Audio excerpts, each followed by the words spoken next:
প্রবাসে বাংলা ভাষা ও সাংস্কৃতিক বিস্তারে সামাজিক সংগঠনগুলোর ভূমিকা বেশ প্রশংসার দাবি রাখে।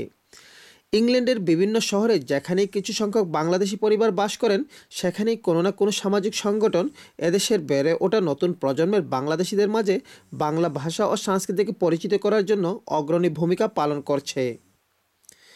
মিল্টন কিংসের একতা ব্রিটিশ বাংলাদেশি কমিউনিটি সংগঠন এর মধ্যে অন্যতম।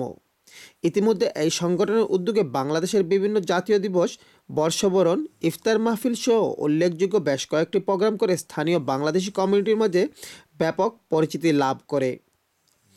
সম্প্রতি একতার উদ্যোগে আমাদের আগামী প্রজন্মকে মাতৃভাষা শিক্ষা দেওয়ার জন্য বাংলা স্কুল চালু করা হয়েছে।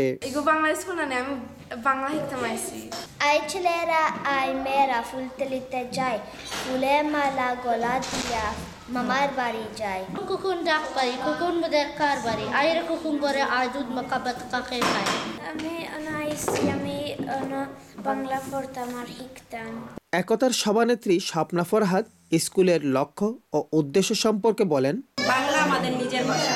আমরা মনের একটা আবেগ কিংবা মনের একটা ফিলিংস নিজের ভাষায় যেভাবে প্রকাশ করতে পারি, আমার মনে হয় অন্য ভাষা দিয়ে আমরা সেটা পারি না। বাঙালিদের কাছ থেকে এটাই প্রত্যাশা করি তারা আমাদেরকে সাপোর্ট করুক, তারা তাদের বাচ্চাদেরকে নিয়ে স্কুলে আসুক।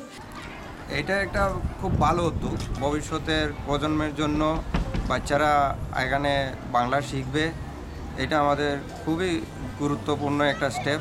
6 মাস ধরে আমরা এই স্কুলটা শুরু করেছি, যে একটু যদি গার্জেনরা যদি একটু সচেতন হন, তাইলেই আমাদের এই বাচ্চারা এই বাংলা শিখতে একটু দেরি হবে না, তারা খুব তাড়াতাড়ি বাংলা শিখে যাবে। আমি তো আসলে এখানে আমার বাচ্চাদের দেয়, আমার দেওয়ার বাচ্চা তারা দেয়, আরো কয়েকজন বাচ্চা আছেন তারা দেয়, আমি পড়াইও। আমার কাছে খুব প্রাউড ফিল লাগে যে আমি বাচ্চাদেরকে বাংলা শিখাইতেছি। কমিউনিটির জন্য একটা ভালো, আমরা সব বাঙালি ফ্যামিলিরা একসাথে আসতেছি, আমাদের বাচ্চারা আসতেছে। একতার মাধ্যমে মিল্টন কিংসে আরও বেশি করে বাংলা ভাষা ও সাংস্কৃতিক প্রসারিত হবে, এটাই সবার প্রত্যাশা। মিল্টন কিংস থেকে সৈয়দ নাসির, চ্যানেল আই।